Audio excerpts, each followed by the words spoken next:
We'll start by making our chips. Traditionally, the chips in England are made with no skins, so I'm gonna keep that tradition going and do the same. I'm gonna cut them into what are called batons. The more even they are in size and thickness, the more consistently they'll cook. We're gonna rinse these now until the water runs clear, the same way we'd rinse rice before cooking, to remove any excess surface starch. And once the water runs clear, we'll let this soak for at least 30 minutes. While they soak, we'll make the batter for our fish, using all-purpose flour, potato starch, baking powder, salt, white pepper, mustard powder, and just a little pinch of smoked paprika. All right, whisk it all together, and already it's time to fry. For our frying oil, we'll use a mix of neutral oil and beef tallow.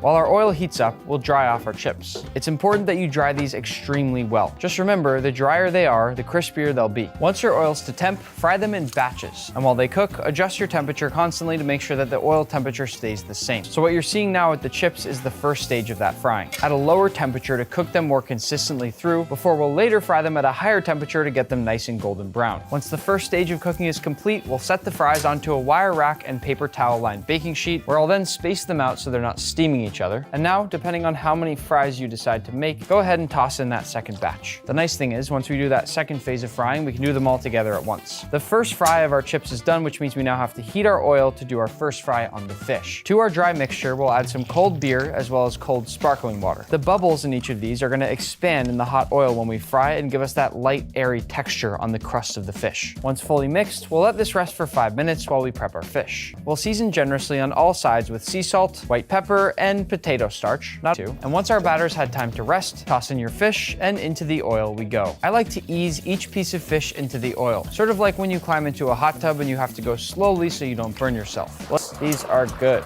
After the first fry, the fish should have sort of an off-white, maybe light little spots of brown here and there color. And while our oil heats up for the final round of frying, I'm gonna go over here, clean up, and make our sauces. For our tartar sauce, we'll combine mayonnaise, Dijon mustard, chopped cornichons, chopped capers, diced shallot, chopped parsley, some lemon zest and lemon juice, a sprinkle of white pepper, and a pinch of salt. Whisk it up and season to taste, then cover it up, I drew a British person, and toss in the fridge. Our oil is almost at temp, but before it gets there, we're gonna make one more quick sauce, my favorite sauce for fish and chips, curry sauce. I had it, and all it takes is mayonnaise, honey, lemon juice, curry powder, and a sprinkle of salt. And if you wanna make it extra bright and yellow, you can also sprinkle in a little bit of turmeric, depending on how you like the color. Let's draw another British person. Actually, I'm gonna turn this one into Gordon Ramsay. Into the fridge we go. We want the sauce to have that nice cold contrast with the hot fish and chips. For the second fry on our chips, like I said before, we can fry them all at once. This time around, we're gonna fry for 3 to 5 minutes until they're deeply golden brown with a crisp outer shell. Toss them straight into a bowl and hit them immediately with salt. They should sound something like this.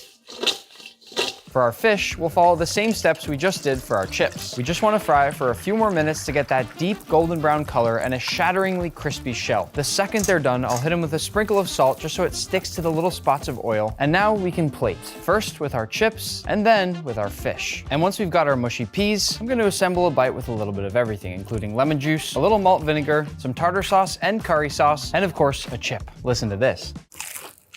Best fish and chips I've ever had. Ooh. Maybe I'll bring some to my grandma.